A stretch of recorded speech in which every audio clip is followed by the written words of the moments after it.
Hi everyone, merhaba, this is Ayşenur Altan. Welcome to Turkish Food and Travel. In this episode we are talking about Turkish coffee.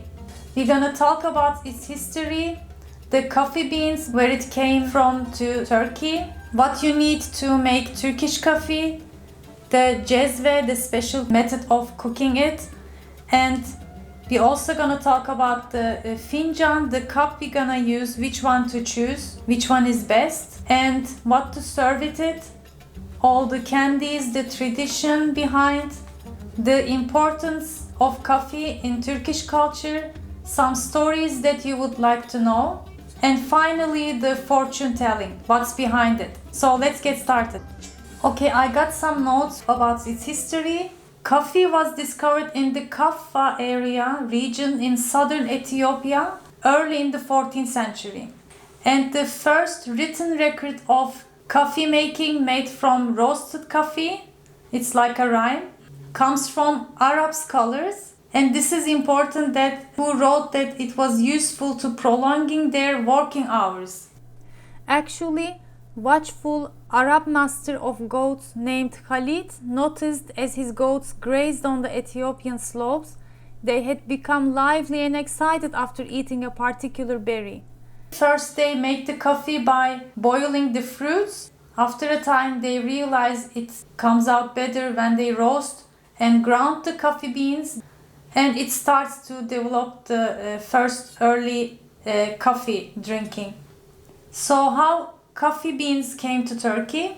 Özdemir Pasha, who is served as a governor in Yemen in 15th century, tastes this delicious coffee and really likes it, so he brings it to Istanbul.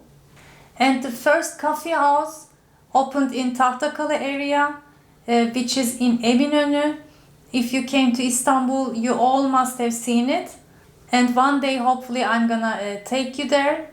And after that, it was spread all over the Istanbul because of its probably the smell first and the taste. Then, my friends, the coffee came to Europe from Turkey. The European travelers to the Near East brought back stories of an unusual dark black beverage. By the 17th century, coffee had made its way to Europe and was becoming popular across the continent. In Austria, when the Ottoman armies retreated from the siege of Vienna in 1683, they left behind sacks full of coffee. The Austrians assumed that it was animal fodder, but George Kolchitsky, who knew the Ottomans, asked for these coffee beans to be given to him and used these to open a first coffee house in Vienna and introduced coffee. Now let's take a closer look to Turkish coffee. It is freshly grounded. I bought it from the local shop. I filmed it actually on my previous episode about coffee. What's the difference of Turkish coffee from the others? It comes from Arabica coffee beans, but the difference is it is mostly medium roasted and grounded to fine powder. The idea is to ground the coffee beans right before making the Turkish coffee for a perfect taste and smell. So it also means that you can make Turkish coffee with the regular Arabica coffee beans. The only thing that you have to ground it freshly and ground it to a fine powder. So let's talk about the cezves. This is the method we are using to make Turkish coffee. We brew it in a very low heat in these cezves. I wanted to show you different styles. This is metal and this is copper. Of course, the tradition way of making it is in the copper cezves. Actually, we have set of cezves, different cezves. If you are making it for one person, you use smaller one. 2 serving size or 3, we use this one. The ideal way of making it for the perfect Turkish coffee is to make it only for most like 3 person. The shape of the cezve, this one specially, helps to rise the foam and collect the foam. I bought this from Kastamonu. So we know how to get the Turkish coffee And the best brand, if you come to Turkey, I also talk about it in the previous vlog. You can get more detail in the description box below. And we serve it in these small cups, which we call fincan. It gets about 65 milliliters, 70 milliliters of water. We have different kinds of all different kinds, many actually. I just wanted to show different style here. And there's one more style that is more traditional. That type of fincan collects the foam on top better because it's narrow on top, and it also stays warmer. Because as you can see, for example, this one is more wide and needs more place to cover the foam. Just a small hint when you decide to buy your Turkish coffee fincans, okay? And we also traditionally serve water with it, and we have small glasses for it too to serve. And what's the story behind the water? If the guests drink the coffee first, it means that they are full. If they drink the water first, it means that they are hungry. But purpose of it is to cleanse your palate so you can taste the Turkish coffee better. So next, what do we serve with the Turkish coffee? We have some sweets to serve, and I have two traditional sweets. The first one is Turkish Delights, of course. I bought this from a special sweet shop in Bayrampaşa area. Okay, so I'm gonna open it with you here. This is with hazelnuts. The other one is these candies. These are almonds covered with chocolate and some white sugar coating. These are very crunchy and looks pretty when you are serving with the coffee. So now I'm gonna get my coffee, and I have interesting stories to tell you about Turkish coffee when I return.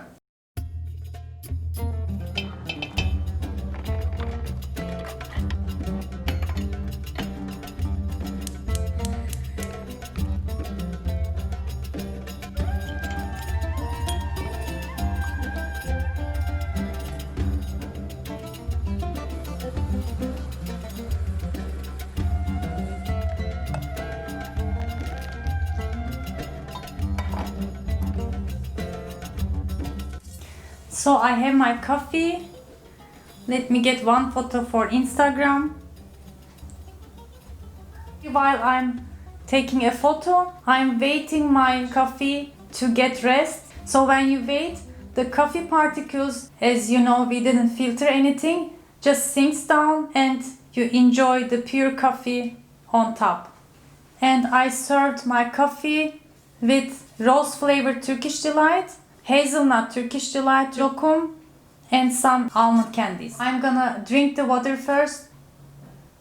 And while I wait, let me tell you a nice story. The coffee is really important in Turkish culture. The number one feature of ceremony for asking a girl's hand in marriage is serving the groom salty Turkish coffee. Although there are many tales about this, in fact in the past, women would serve salty coffee to the man they do not like, and as the opposite, coffee with plenty of sugar to those who they like. Thus the groom candidate finds out the thoughts of the girl. In the other story, they give salty coffee to the groom to test his patience.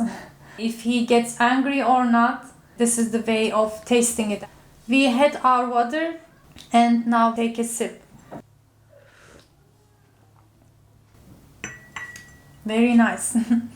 So most of the comments I got that some of you say Turkish coffee is very bitter. So you have to tell before you order your Turkish coffee how you like to drink.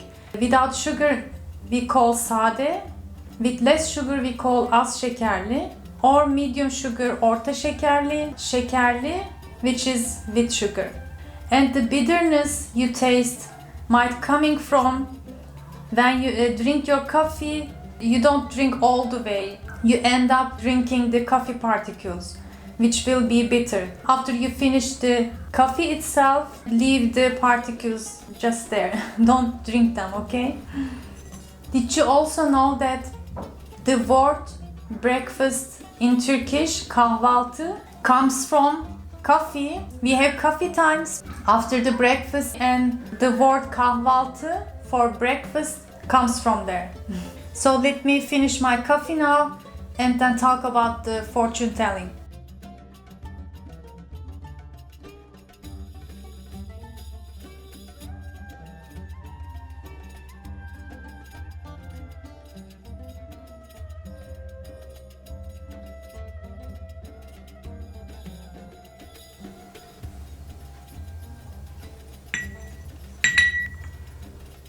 Okay, I finished my coffee. Wanted to show you where you have to stop drinking it. You will understand when you drink it slowly, not to like all the way up. And let's talk about the fortune telling now.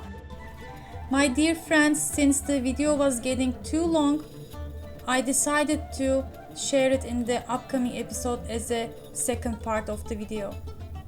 So stay tuned.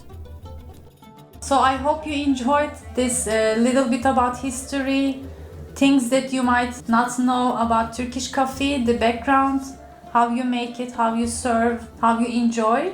And make sure to watch how to make Turkish coffee from the links. Please share your comments. I would be happy to read them and answer them. I hope to see you in another delicious Turkish food recipes and travel vlogs. Bye!